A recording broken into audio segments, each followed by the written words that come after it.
amazing grace, Lord. So God, we thank you for what you did on the cross for us, for filling the law for us, for being the atonement for our sin, once and for all. We thank you, Lord. We give you all the glory forever and ever. In Jesus' name we pray. And we all say, amen. Good morning, everyone. I pray that your day is blessed and you're well.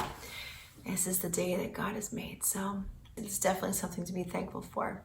You know, we've been talking about the law in Galatians a lot over the past few weeks, and I think it's important to understand, just as a background before we even hop back into the scriptures, that the first 5 books of the Bible are the Torah, or called the Book of the Law, and this is where we get the laws about like the things like circumcision that they were dealing with, laws of how to do worship and the ceremonial laws, and how to do meat and drink offerings, and how to do sacrifices and rituals and all that sort of thing. So those types of laws were a foreshadow. They would point to Jesus as the final sacrifice and atonement for our sin. The Apostle Paul was pleading with his people that they would understand that fulfilling all those kinds of laws didn't get you closer to heaven, and didn't secure your salvation, that it was through faith. There's also laws that we call the moral law that God also gave during that time. We see them in the 10 Commandments, and these are the types of laws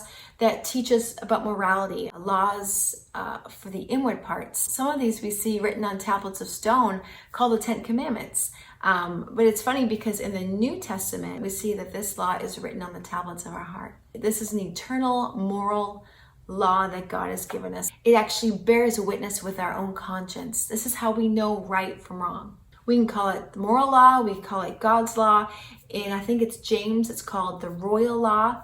So as we move forward in Galatians, one of the things I really want to point out is that the laws that Paul is addressing here are the ceremonial laws, the rituals, like circumcision, for example, that he's discussing with these guys. These are the types of laws that he's trying to express that they don't have to live up to as Gentile believers. So that being said, let's jump back into Galatians and see what God has for us today. We are in chapter 5, starting in verse 1. Stand fast, therefore, in the liberty wherewith Christ hath made us free, and be not entangled again with the yoke of bondage. So we see here, stand fast in the liberty. This is how we wait on the Lord. We ended last week with talking about waiting well on God. And what does that mean to wait well for him? And right here we see stand fast, therefore, in his liberty. If you look at Psalm 89, verse 28, let's turn over there. I wanted to read this because it's good to do with standing fast. It says, Psalm 89, verse 28, my mercy will I keep for him evermore, and my covenant shall stand fast with him. So we see how the covenant shall stand fast. And this is talking about David, his servant. If you see that up in verse 20, but the covenant standing fast. As we look at this word, stand fast, look at Psalm 111, verse 7 and 8. It says, the works of his hands are verity and judgment. All of his commandments are sure. They stand fast forever and ever, and are done in truth and uprightness. So the commandments of the Lord are sure, they stand fast forever.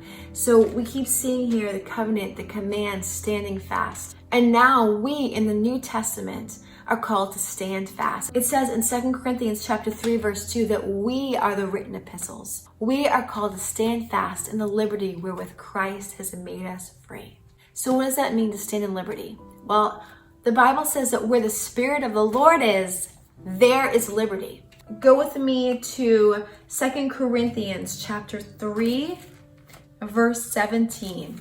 Now the Lord is that Spirit, and where the Spirit of the Lord is, there is liberty. So we're told in Galatians to stand in that liberty. How do we stand in liberty? Just like we said last week, those that wait upon the Lord shall walk and not grow weary. When we stand in liberty, we stand in the Spirit of God. We are in the Holy Spirit. Literally, later in this chapter, we're going to read about what it means to live in the Spirit and live in the flesh and the different fruit that is produced out of it. If we want to stand in liberty, we have to stand in the Holy Spirit. We have to live in the Spirit of God. Because where the Spirit of the Lord is, there is liberty. So look here. It continues, and be not entangled again with the yoke of bondage. Let's look at this word entangled here, because this word is used multiple times through scriptures. When you want to really study the scripture, you want to compare scripture with scripture. So it's very helpful to see how God uses that word in some other ways, because it opens up the full understanding of what he's saying. So the word tangle, the actual definition is caused to become twisted together or caught in. And I'm sure you've heard the word entangled. We use it. It's a common word in our language. But like my hair can get tangled or something can get tangled in it and it's kind of hard to get out. Paul is saying, do not get entangled again with what? The yoke of bondage. What is a yoke? A yoke is pretty much what you're attached to. They would yoke oxen in the old days, and they would put this big thing around their shoulders and yoke two oxen together, and that big thing would go over them and it would connect them, and they would be yoked together to move forward, and it actually helped them pull the weight behind them. We read in the scripture not to be unequally yoked with unbelievers. We see that word yoked used a lot of times in scripture, as does this word entangle. So let's look up, I've got 2 Timothy chapter 2 verse 4. Let's read that. No man that warreth entangleth himself with the affairs of this life, that he may please him who hath chosen him to be a soldier. So who's chosen us to be soldiers? We know God has called us to be a soldier. The Bible says that we wrestle not against flesh and blood, right? This is a war, unfortunately. There's a war for souls. Ephesians 6 chapter 12 says we wrestle not against flesh and blood, but against principalities, against powers, against the rulers of the darkness of this world, against spiritual wickedness in high places. And then it tells us to put on the full armor of God. Guys, there is a war out there. We cannot be ignorant of the fact that there is a war for souls. There are rulers of darkness of this world. There is spiritual wickedness. And so like we just read in Timothy chapter 2, that no man that warreth entangle himself with the affairs of this world. Guys, are we going to stand up for truth? Are we going to stand up for righteousness? There is a war going on, and we must stand for Christ at all costs. That's counting the cost.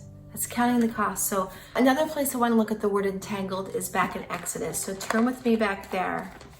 We're going to go to Exodus chapter 14 and look at this in chapter 3. For Pharaoh will say of the children of Israel, they are entangled in the land. The wilderness has shut them in.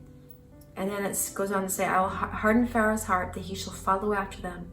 And I will be honored upon Pharaoh and upon all his hosts, that the Egyptians may know that I am the Lord. And they did so. So I really want to zone in on the word entangled, because there's such a truth here. We just talked about being entangled in the things of this world. If we're entangled in the things of this world, we can't war. We can't war in the spirit. We can't do what God's called us to do. You look here that Pharaoh is looking at God's people, the children of Israel, and he's saying they are entangled in the land. And literally the next verse is when he decides he's going to follow after them to try and capture them. Do you see this? Guys, in the same way, historically, and when Pharaoh says they are entangled in the land and he decides he's going to go and try and capture them, the same way for us now spiritually. When we are entangled in the things of this world, Satan will see us and say, oh, here's my chance. Guys, the Bible says that Satan goes around like a roaring lion seeking to whom he may devour. When he sees us entangled in the things of this life, he knows it's a good time to pounce. So we have to be so aware of that. We can't get caught off guard. We can't be entangled with things that truly don't matter. May we set our affections on things above. May we not let ourselves be vulnerable. We would not be open season or an easy target from the enemy. So let's go back to Galatians chapter 5. Now we are in verse 2. Behold, I, Paul, say unto you, that if ye be circumcised, Christ shall profit you nothing. So like we said before, living up to ceremonial law, fulfilling all these things like circumcision, it doesn't profit us with Christ. It's not going to take us any closer. But look at this. In verse 4, Christ has become of no effect unto you. Whosoever of you are justified by the law, you have fallen from grace. Either we choose to keep every single part of the law perfect, every ceremony, every offering, or we choose to have faith in Christ that he fulfilled it all for us. It's trusting in one or the other. For we through the Spirit wait for the hope of righteousness by faith. So remember, just like I said back here, stand fast in the liberty, right? How do we do that? Look at, we through the Spirit wait for the hope of righteousness by faith. That's waiting well. Waiting in the Spirit. What are we waiting for? We're waiting for the hope of righteousness by faith. Righteousness come by the law? No, righteousness comes by faith in Christ. For in Jesus Christ, neither circumcision availeth anything, nor uncircumcision, but faith which worketh by love. Faith that is worked by love. And let's look a little bit more into that. Over in 1 John chapter 3. Verse 1 says, Behold, what manner of love the Father has bestowed upon us, that we should be called the sons of God. Therefore the world knoweth us not, because it knew him not. Beloved, now are we the sons of God, and it doth not yet appear what we shall be. But we know that when he shall appear, we shall be like him, for we shall see him as he is. This is the hope of righteousness that we just read about in verse 5. Look at that. Hope of righteousness. I've heard some people say, Kathleen, I gave my life to Christ. I'm trying to walk in him, but I know that I'm not righteous. Well, no, we are not. The hope of righteousness is in Jesus. So we, through the Spirit, wait for the hope of righteousness by faith. So we're waiting for that hope of righteousness by faith. So now going back to verse 7, he's saying, ye did run well. So who did hinder you that you should not obey the truth? Oh. Who has come in? Who has turned you from the gospel? Who has turned you into something else? This persuasion cometh not of him that called you. So this is not of God. A little leaven leaveneth the whole lump. I have confidence in you through the Lord that you will be none otherwise minded. But he that troubleth you shall bear his judgment, whosoever he be. Wow, that's a strong statement. So he's saying that he hopes that who came in and put this on them, that guy bears the judgment. May that be upon his head and not yours. Let's look over in 2 Peter. 2 Peter deals a lot with false teachers and a warning of false teachers and just how serious this is. If you look at chapter 2 in 2 Peter, it says, But there are false prophets among the people, even as there shall be false teachers among you, who privily shall bring in damnable heresies, even denying the Lord that bought them, and bring upon themselves swift destruction. Look at this in verse 19 is where I wanted to go. Chapter 2, verse 19. This directly applies to where we are in Galatians. Look at this. Verse 19. While they promise them liberty, we just read about that. They themselves are the servants of corruption. For of who a man is overcome, of the same is he brought into bondage. We were just reading about bondage. For if, after they have escaped the pollutions of the world through the knowledge of the Lord and Savior Jesus Christ, they are again entangled. There's the word entangled. Entangled therein and overcome. Key word right there. The latter end is worse with them than the beginning. For it had been better for them not to have known the way of righteousness, than after that they had known it, and then turned from the holy commandment delivered unto them. So he's saying, A man is better off if he just had known, rather than knowing the way of righteousness and then turning from the holy commandment and going back into bondage. So praise God, when we look back at Galatians chapter 5, he says, I have confidence in you through the Lord.